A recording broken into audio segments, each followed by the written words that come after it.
firstly, I need to apologise because I think it's been over a month now since my last Baldur's Gate video. I didn't mean for it to be that long, but basically I've been away from my PC now for 2 weeks, so my last few videos were recorded before Christmas. So now I'm back and I'm finally able to get back to playing some games again, which is very exciting because I was basically just playing Genshin on my phone or on like a really old laptop that I had. So yeah, I can't profess how nice it is to have my PC back. I'm feeling a little bit rusty with actually making videos because obviously it's been quite a while since I've recorded one, so I had to like get myself back in the swing of recording and everything. But I'm so excited to be back, and yeah, I'm very excited to be back with Baldur's Gate specifically because I've been wanting to play for ages, but I've just been distracted with other games. So, a little update. Also, I should just say, I want to wish you all a very, very happy new year and welcome to 2024. I hope it's been treating you well so far. It's been rather uneventful for me, to be honest, but I'm only a week in, so I'm trying not to jinx it too much. But if it stays uneventful, you know, can't complain.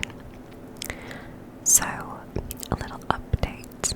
If you watched my character creation video, which was my last Baldur's Gate video, you will have seen that I made a new character for this playthrough. Now, at first glance, you might think, well, that is this character, but I do need to confess that this is not that character. When I was trying to pick the class, you will have seen that I could not decide between a paladin and a warlock. So I went with the paladin, and I did play that for a little bit, just like to do like the starting area and everything. And then I decided that I actually didn't want to do the paladin and I did want to play a warlock. So I have remade the character. She's basically the same. I mean, she looks almost exactly the same. The only thing I changed was I gave her slightly brighter pink eyes because she is an archfey warlock.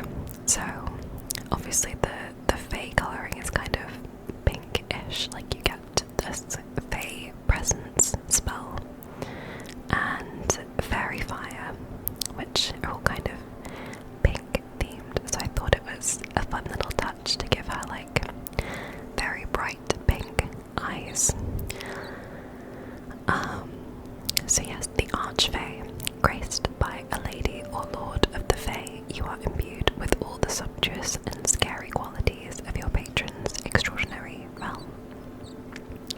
She's still a dark urge, so overall will be roughly the same. And the only other thing was, and again, if you watched the character creation video, I said in that video that I really struggle to play anything that's not a half-elf. And I had made her as a full drow, but for some reason I really struggle with the roleplay side of a character that has a really long lifespan. And obviously in the 5e universe, elves live for like hundreds and hundreds of years.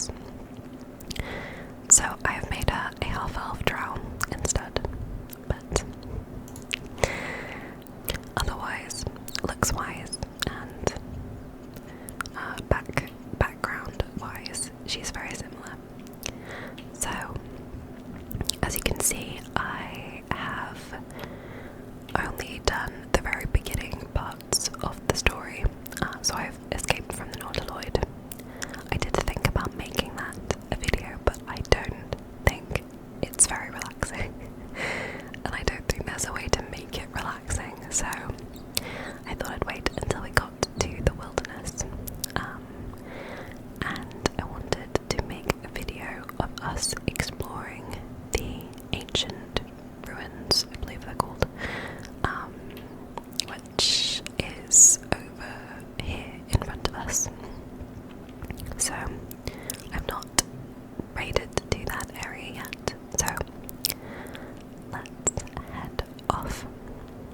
I've also got Shadowheart, Gale, Astarion, and Lae'zel, so I've rescued those, as it were.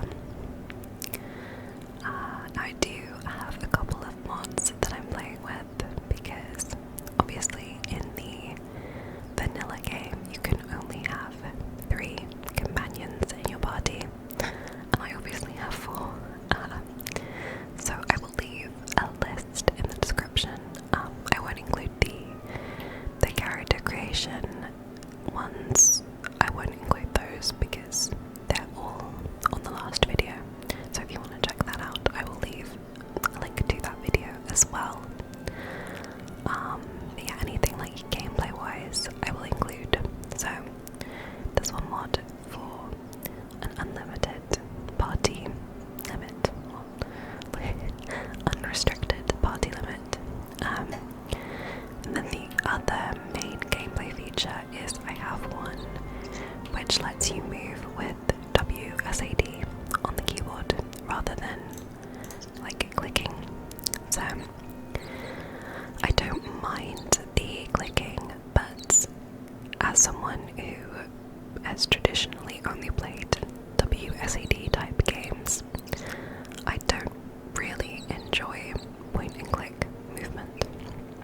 I think the other one is this free camera mod. So whereas in the vanilla version you're quite restricted, I think it's like around here that your camera is kind of stuck to, whereas this just lets you move it around a bit more freely. And I've also got the basketful of equipment, I think it's called, the mod which lets you change your outfit. So she's wearing a drow Shah dress. Obviously it's not a dress, it's got these trousers. I just think it looks really cool, and it's dyed some shade of purple, I can't quite remember which. But yeah, I think she looks really cool. I like how the decorations on this match the decorations in her hair. And since she's a drow, it's kind of fitting, although she's not a Shah worshipper, so. Okay, here we are at the chapel entrance. We can look out from this point. Oh, I don't think I've got a shovel to dig that up.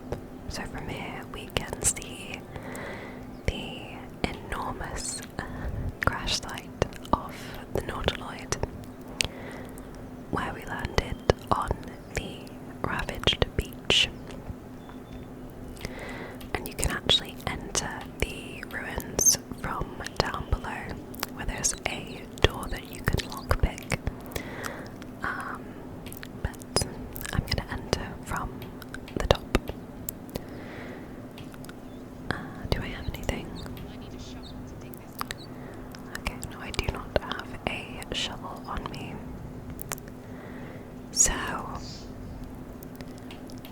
let's read. Oh, we've got 2 people arguing, Gimblebock and Tammin. Let's approach them. You're about twice as tall as me, but have half a bloody backbone. But we don't know what that thing even is. And what about the crypt? I'm telling you, it's a ship. And the crypt can wait. Mari and Baldur have been trying to break in for days. Now we... Stop! Got ourselves competition already. That's our ship. Strength. I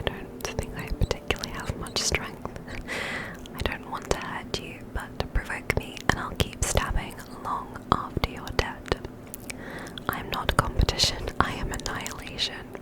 I think that's probably a dark edge line. I mean no harm, I'm just looking around. Persuasion. That ship is full of monsters, I wouldn't go near it. Deception. I think that ship's an invasion force, run while you can. Intimidation. The only thing you own is your life. Leave before I take that too. Or Warlock. That ship's full of poisonous vapors, probably demonic. I'd stay away. Or we can attack. I'll take the Warlock line.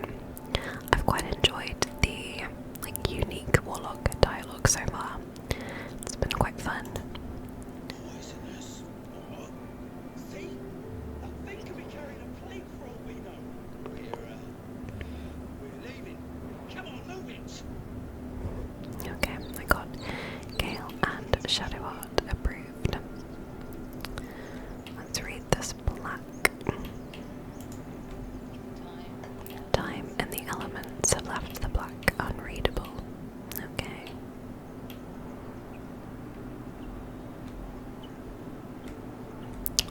So I want to be careful not to go down there because there is another route you can take. I don't know if there's anything up here. There's just a mushroom. Recipe unlocked. Ashes of dragon and egg mushroom.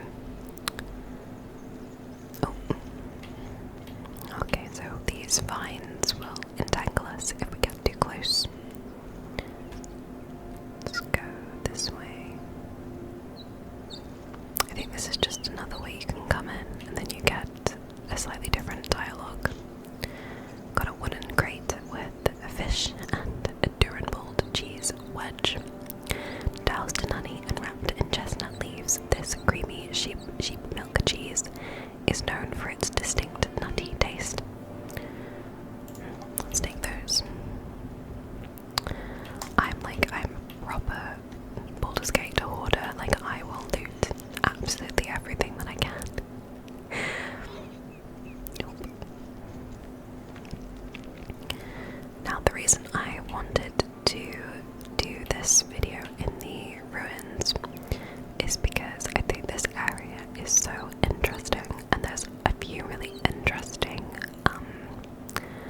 books and lore pieces that you can find.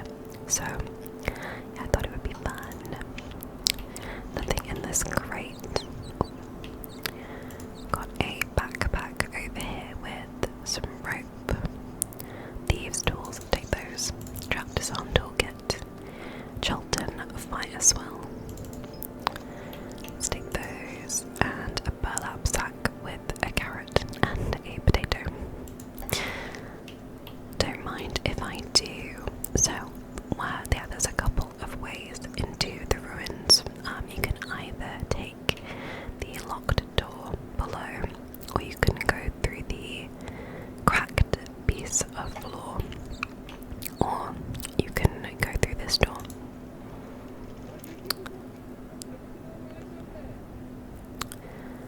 So our options are: let me in now. Gimblebok ran, your friends abandoned you. Yes, it's me, let me in. It's a performance option. Or deception. Gimblebok triggered some trap, he needs help now. Let's try the deception roll. So this is a charisma check, but I have +3 from charisma and +4 deception proficiency from the beguiling influence passive.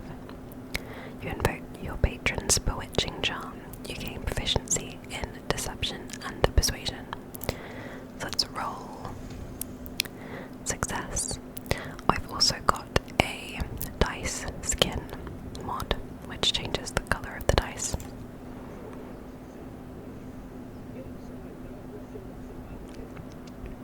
I think she's so pretty. Like the what are these called? Inspiration. Cheese your way through. So let's go inside and we will get ourselves into combat because, well, we tricked the sky to let us in. So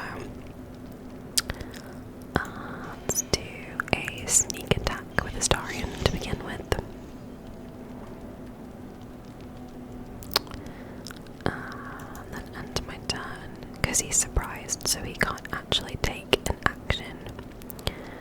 And then I will use Guiding Bolt with Shadow Heart. And of course she misses. I saw where Shadow Heart misses 70% of the things that she tries to cast. I don't know how. Okay, let's do Lacerate with Lae'zel. Here we go. Nice and easy. His name is Andorn. See what he's got. He's got a bandit's key, held by a bandit guarding the entrance of a cliffside chapel. Let's take that. And some leather armor. I don't think I need the armor. It's not an upgrade. So we are entering into this cellar. I think what this is called a refectory. No more prayers, only dust and silence. So yeah, this is one of the interesting things about this area is that it's obviously a chapel or shrine, but we don't know what god it's dedicated to. So let's see what clues we can find. It's black. Ancient indecipherable text covers the black. Are there any books we can find? We have Death and Divinity, a Godly Guide. The spine of this heavy black book is inked with a chain of silver skulls. Let's read. Death is too powerful a force for even a single god to contain. It is a duty that is passed from hand to hand, splintered into smaller pieces. Disease, war, funeral rites. But there must always be an overseer of the cycle as life falls away. For countless eons, it was Jergal, the lord of the end of everything, presided over mortality with his unblinking stare, until even he grew weary. Young Baal, Bane, and Merkel must have thought themselves conquerors when they came for the god of death, yet he used their ambitions to free himself. Merkel claimed primacy over death from Jergal's bargain, but even he does not rule death alone. What is murder if not the most violent of deaths, seized by Baal in his incessant greed? What need would there be for noble Kelemvor to touch passing souls if one deity could hold the process entire? Even gods can die, after all. Those who worship death should remember that above all else. Now that is very interesting, and one thing that we will start to notice is that a lot of the books in this ruin are foreshadowing the storyline of the game. So here we have The Mortal View, eyewitness accounts of the Baalspawn crisis. This mass-produced book has a cheap imitation of Baal's symbol stamped onto the cover. Now, this is a very big spoiler if you haven't finished the Dark Urge playthrough, but the Dark Urge is a child of Baal. So this book actually relates to the Dark Urge character. The guild seal on the inside of the cover belongs to a printmaking collective in Baldur's Gate. Of course I remember, knew the second that girl was walking that she'd be trouble. Little thief always in everyone's business, and that ward of Gorion went along with her. No surprise a wicked god's blood was running in their veins. Anonymous Candlekeep. So this refers, I believe, to the Baldur's Gate 2 protagonist, the ward of, is it Gorion or Gorion? I think it's Gorion, right? I've not played the first two Baldur's Gate games, but obviously you learn a bit about the history from Jaheira. Sarabok and his lot are always the first ones that come to mind. You know, this all started with a bit of iron in Nashkel. Everyone thought their weapons would rot out of their hands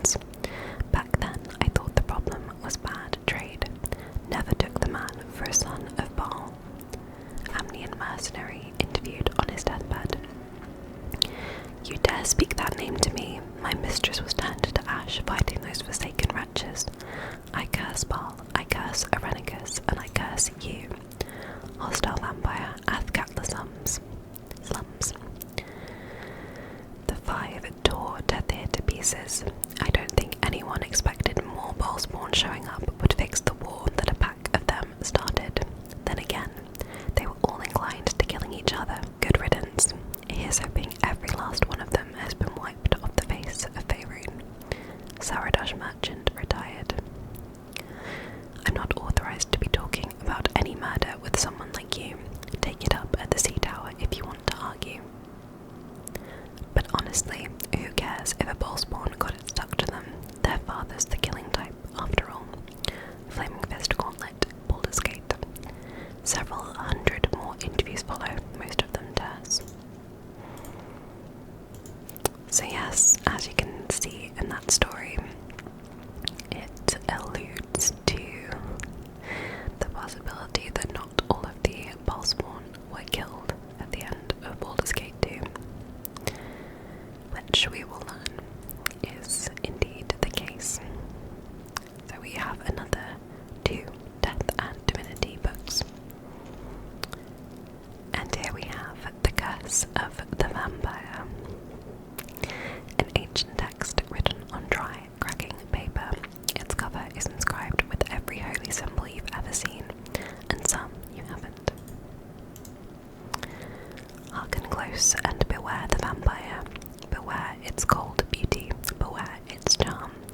Beware its curse. Above all, beware the pale noble, for the vampire cannot bear to be of the common folk. How doth one protect from the beast? Walk not in blackest night, for the vampire loves these nights more than any other. If you must walk, do so by the light of our moon, and take care. Carry the blessing and marks of your God at all times. But remember, your home is a fortress if protected well. If you hear a knock in the night, be wary. Let no stranger into your home. If it be a friend, look upon them. Do you find them pallid and wan? See you any mark upon their neck? See you any dirt upon their clothes? Unless their need is great, turn away all but the most trusted. And if the beast finds a way into your home, flee. Leave love and family behind. You will not save them if you fight. You will not see them again, but they will see you, pale and smiling, calling them into the night. Now, any guesses who that book relates to? It is indeed our own vampire friend, Astarion. So we've got a looter's trunk with some gold and cups and glass chalices, etc. I don't need those.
sneaking lines.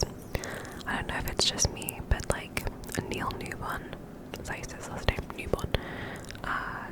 He has the perfect ASMR voice. And neither seen nor heard.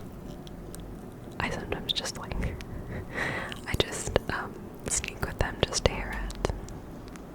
Into the shadows. Like a wraith. Oh, he's so good. I don't think none of the other characters, they sound okay, but like, Into the shadows. they're not like that. They're not as good as that. Oh, also on this playthrough, I really want to do Gale's romance, because every time I play Baldur's Gate, I just end up romancing Astarion, no matter how much I try not to romance him.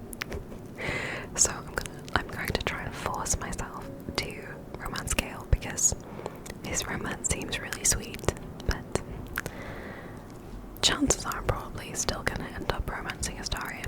I can't not. I'm one of those girlies. Okay, over here we've got a book of final breath. Dense rows of scrolled text. The few legible entries seem to detail the names and final words of numerous individuals. Come see this, it's a move. Match pinner, laboratory explosion. Rothcress, waylaid in a Neverwinter alley. You're blocking my light. Donnery, Waterdavian, Featherlung. Interesting. It's an odd thing to find here. Got some vases and just a lot of trace of various different ruins. Oh yeah, we've got, this is where you enter if you go through the cracked floor. Obviously you can see there's been some kind of cave-in. We've got another eyewitness account of the Bosmont crisis. There's more Curse of the Vampire. Okay, we've got a rustic chest. Let's have a look. 3 gold. Don't mind if I do. Let's see what these are carrying. We've got a scroll of burning hands. That's nice. And Journey Through the Jungle. The adventures of one Baron von Baron and his goblin guide Jaw as they brave the thick jungles of Chult.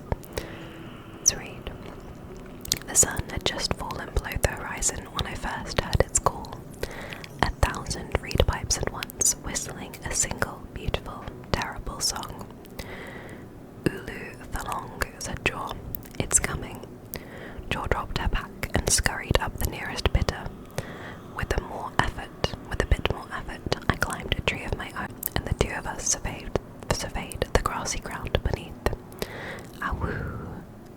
There it was again, above and beneath and all around, so close my skull vibrated from the sound. The ferns and foliage under me rippled and swayed. Jaw held a finger to her lips to demand my silence, and in one motion snatched her. A vine, a tentacle, it hardly mattered.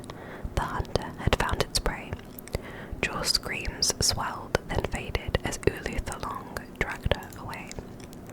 I leapt down to give chase, but the creature left no mark behind. The grasses were untrampled, the shrubs unbroken. I had only the memory of that harrowing call to guide me. Oh, interesting, spooky. She's got a dagger and a short bow. I might take the short bow. Some leather gloves, leather boots. Ooh, a drow poison.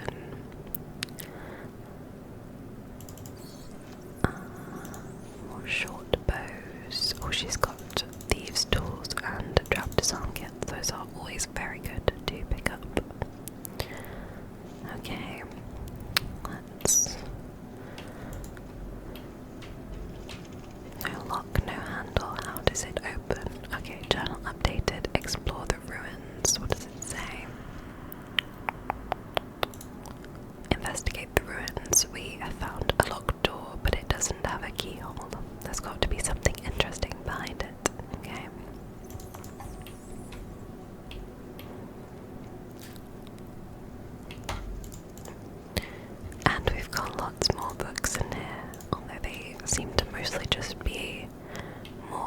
series of the same books.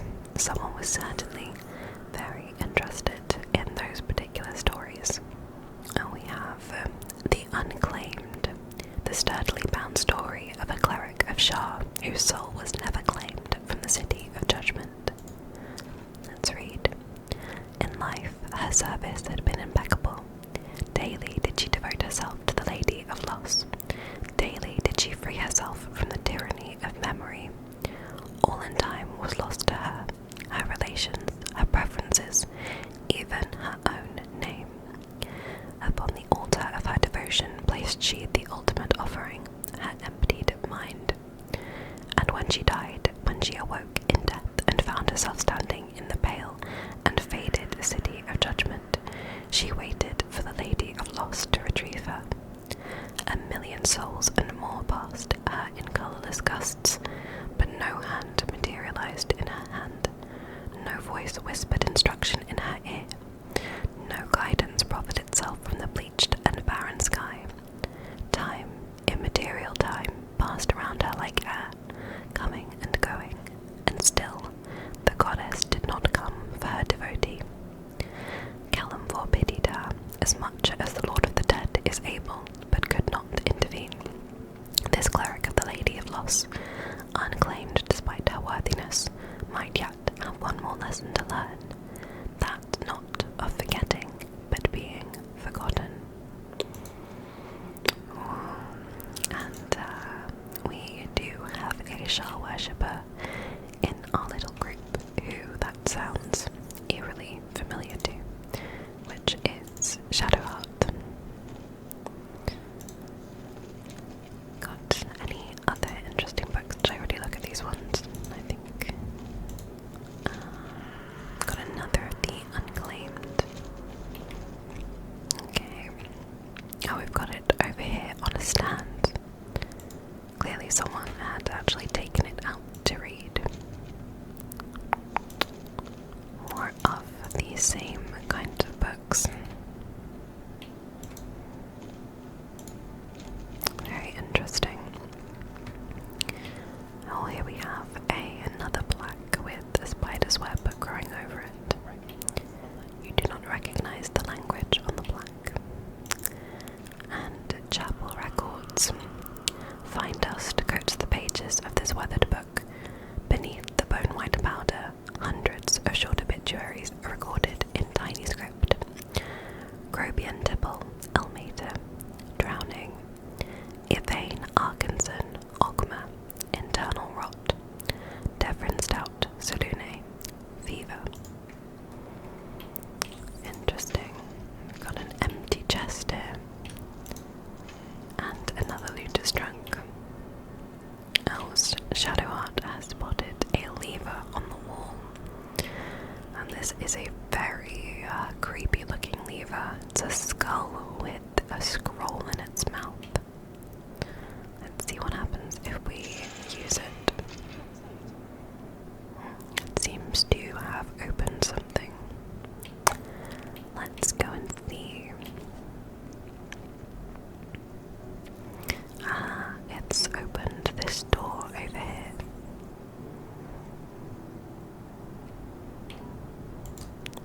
Let's see where this takes us. We are in a dank crypt. Okay, our journal has updated. The strange door led deeper into the ruins. There are bound to be some interesting artifacts down here. There are indeed. We have an opulent chest, a scroll of protection from evil and good. Damaged vases, another opulent chest. We've got lots of broken statues around here. Some glass cups and plates. As you can see, this chapel has obviously been in a state of ruin for quite some time. We've even got plants growing down here.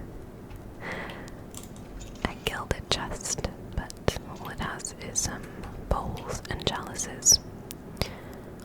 We found a book on death and resurrection. excerpt from the ongoing metatext Rebound by Josefa Elgin, a scholar excommunicated from the Church of Denier for her heretical efforts to reconstruct the metatext, her God's annal of lost and hidden knowledge. Of what value is a life? Far too esoteric a topic to warrant any serious critical consideration between these pages, surely, or so it would seem at first glance.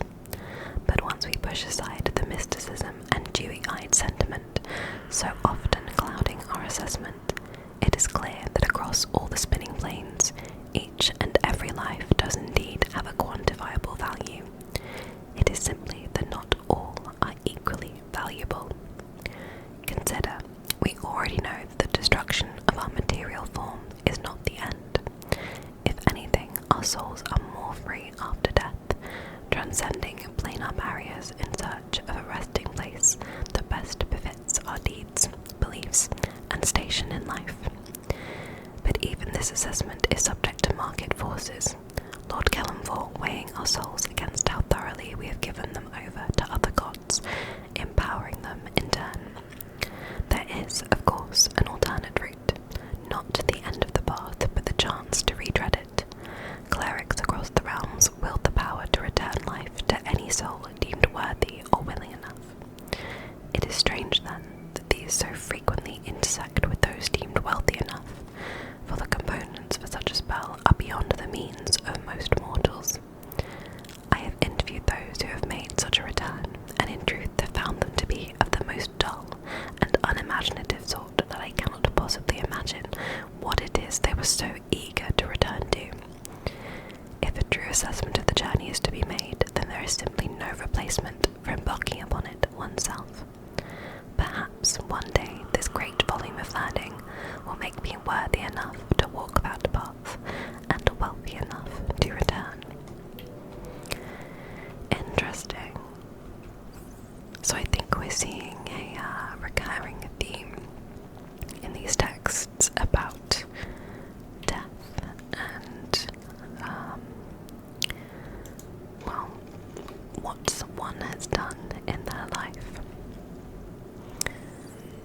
Oh, perception failed. What was my perception check? A trap. Okay. It seems there are a lot of traps in this room around this sarcophagus. Let's read the plaque. The text on the plaque is a mystery to you. We've got some buttons. Got more sarcophagus over here. I think we can loot this one safely. There's nothing particularly interesting in here. Got a heavy chest over here, a potion of healing, an arrow of acid, holy water, and a trap disarm toolkit. Oh, here we have the door. So if you take the door off of the ravaged beach, this is where you will come in.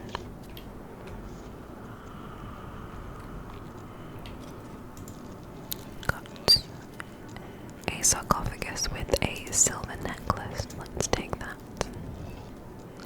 We've got another sarcophagus with a soul coin. Strange, incomprehensible whispers emanate from this coin, pervading your mind with rage and despair. These coins can power infernal engines. So, we need to open up this sarcophagus. Let's have a story and disarm this first. So it is a sleight of hand dexterity check. We have a plus 11 bonus. Okay, we rolled a 14. Okay, so I think we should be safe to open it up. There we go. We've got the Watcher's Guide, which is a spear. Death's promise: when the spear misses its target, the wielder's next attack roll against that target gains true strike. Time has dampened this spear's sheen, but the center glows a faint blue. The magic it exudes feels old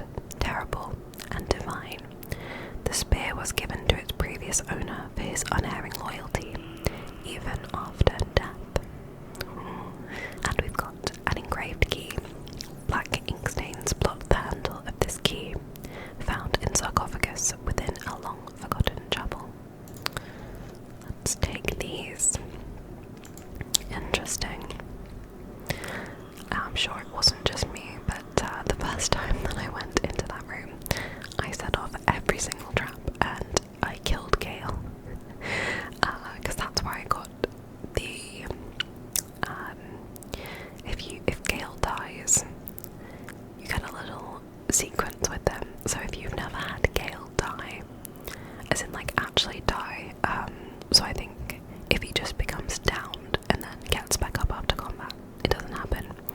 He has to like actually die, and then you get a very fun little sequence with them. So I think, there we go, that key opened this door. And we enter what seems to be the heart of the chapel. We've got some dead scribes. No sign of a struggle. Yes, a scroll of burning hands. That's interesting. Got a gilded chest over here. Let's take that.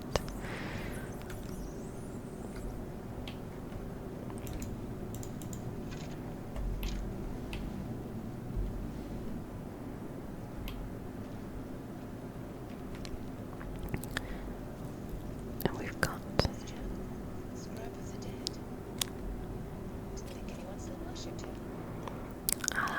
so we have discovered what this chapel is dedicated to. Jergal, scribe of the dead, and here we have a statue dedicated to him. Wow, his design is quite fascinating. He's got this huge scroll, which most likely is full of names, perhaps. He's writing with his long quill, and he's got these gold-tipped fingers. Wow. But as you can see, this place has been abandoned for many, many years, long enough for these plants to start growing around the statue.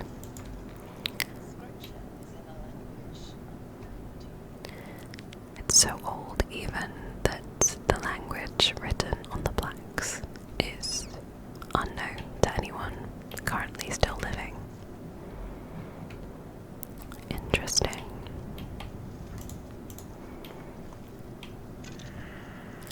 This scribe has a heavy key. Let's see what that opens. Is it this door perhaps? No, I don't think this one was locked. What is this? A heavy chest, perhaps. A chained book. Interesting. Oh, we've got another soul coin in this sarcophagus. Okay, let's read. So this is what the key is for. The Book of Dead Gods. It's just... This book is far lighter than it should be with such a massive lock. We can Arcana search for an arcane rune to sabotage, Strength smash the lock open, or Warlock Charisma channel your patron's strength into the lock. Let's use the Warlock option. We need to roll a 10. Okay, we've got a 17. Oh my. As the lock opens, a loose page comes with it. Parchment. What was once script is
entries on the last page have been stricken through, the final 3 thoroughly enough to be completely illegible. Oh wow. Well, that is very interesting. No, we didn't get any kind of quest update from that.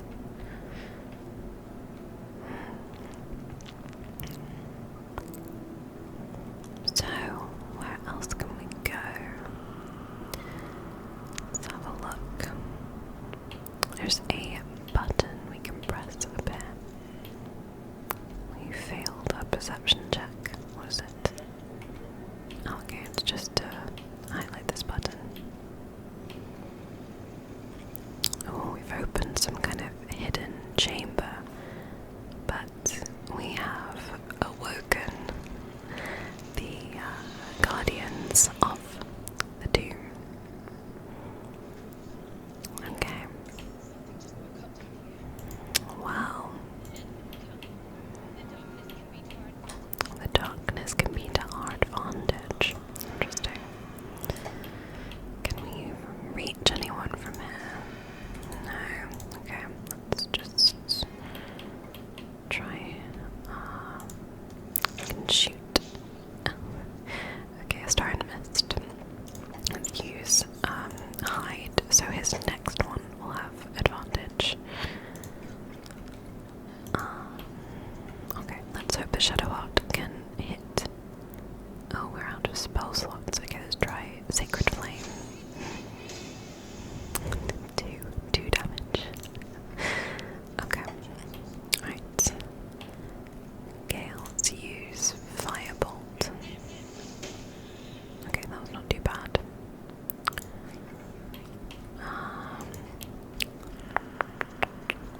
Like Lae'zel really needs to be in melee to be particularly useful, but she's too far away. I can use Action Surge and then get another shot. Oh, there we go. Okay, we got one of them down. And now let's use my character. I think she's too... Oh, I can't seem to aim at him, just at the wall. That's annoying. Yeah, I don't think I can hit them. Let's just... Maybe we just like put this out then, so our next attacks will have advantage. I think you... Oh, okay, he cast silence over us.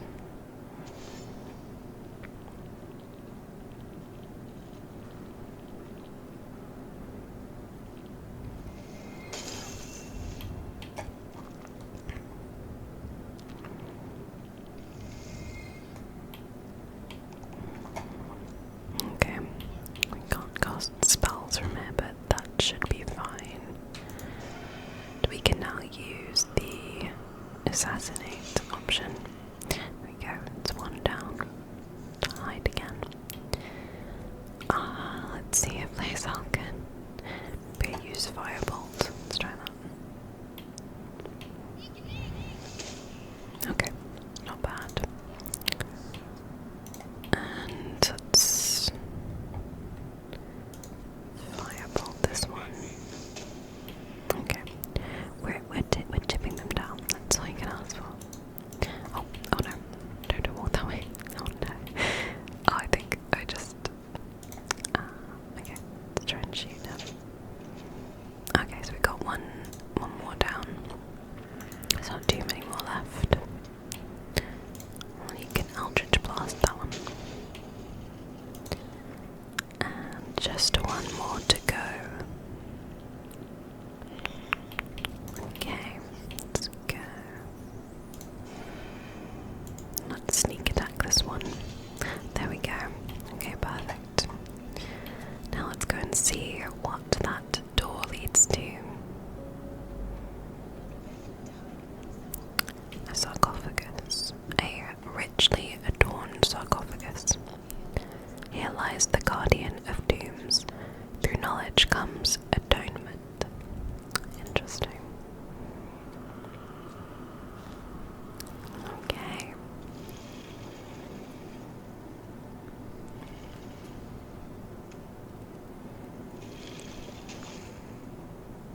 options are quite the question.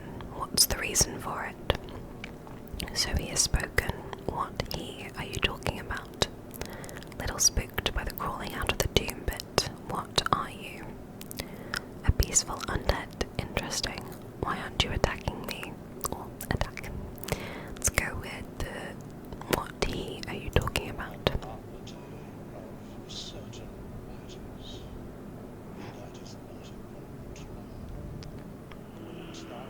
Will that answer my question? Yes, ask away. I don't owe you any answers. Let's answer his question. The worth of a single mortal life. Okay, we have a lot of different options. Mortals live to die, to be slaughtered, or mine seems worth little, as my blood calls me to harm others. I believe those two are our dark urge options, depending on whether we are an evil dark urge or a good dark urge. No one life is worth more than any other. We are all equal. That depends on a person's deeds. Life's only value is as currency. It doesn't matter to me otherwise. Each life is of infinite value and merits sacrificing everything for. The only life that matters is mine, or depends on the mortal. Interesting. I think my personal philosophy is three, that no life is worth more than any other. This character, I'm not quite sure yet how I'm role-playing her. I'm like trying to be a little bit more self-centered on this character than I normally play as. So I might go for this 4 depends on a person's deed.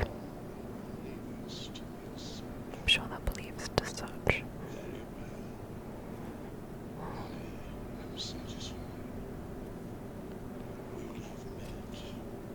Interesting.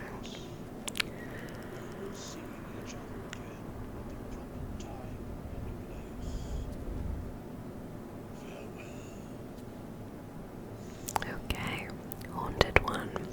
Unfamiliar familiarity. Interesting. Okay, we've got another soul coin, some gold, a silver ingot, and a scroll of protection from evil and good. Another heavy chest with an amulet of lost voices, which gives us the Speak with Dead spell. The dead hold no secrets from Jergal, Scriveners of Doom. Some gold, a potion of featherfall, and malachite. Wow, that was a very interesting encounter. Now that is someone we will call Withers, and at some point he will turn up back at our camp. Here we are, Withers. We have nothing more to discuss. Continue on thy way, as if I were not here.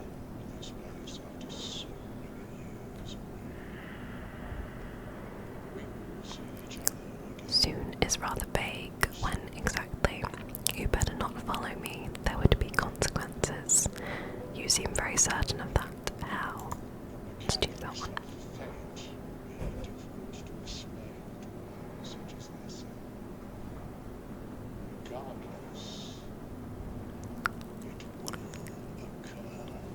Interesting. Well, that's all very cryptic. But we will uncover the mystery of Withers as we play. So I think we've explored everything that the ruins have to offer.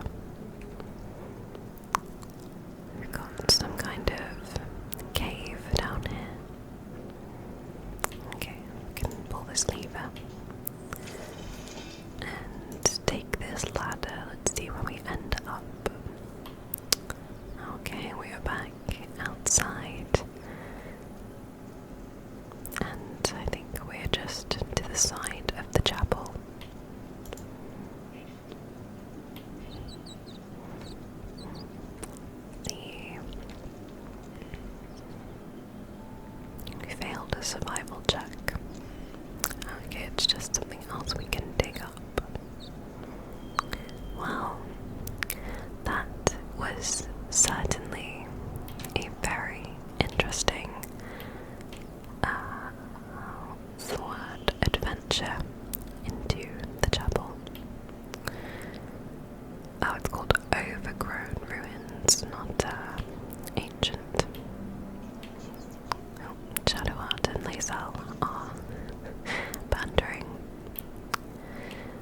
yeah, I didn't realize until probably the second time that I played the game that the ruins set up a lot of the story of the game through the various books and texts that you find in here. So I think it's a really interesting area to explore, and I hope that it was relaxing for you. If there are any other areas in particular that you'd like me to make a video of, I'm more than happy to do so. I think I'd like to do one in the Emerald Grove, just like an exploration type video. But yeah, I'm gonna carry on playing Baldur's Gate, I promise. I'll try not to leave it a month again, like before. But yeah, I'm excited to keep playing. It's been quite a while now since I've actually last played most of the story. So, yes, let's head to camp now because we need to take a long rest.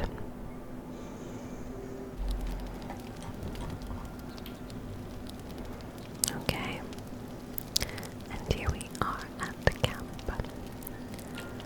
Let's finish up the video here by the fireplace.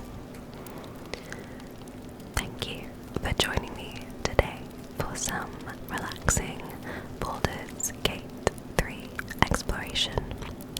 I'll try not to leave it a month again before my next one. But yeah, if you enjoy the Baldur's Gate, do let me know if there's anything more you'd like to see. I do think finding relaxing places in this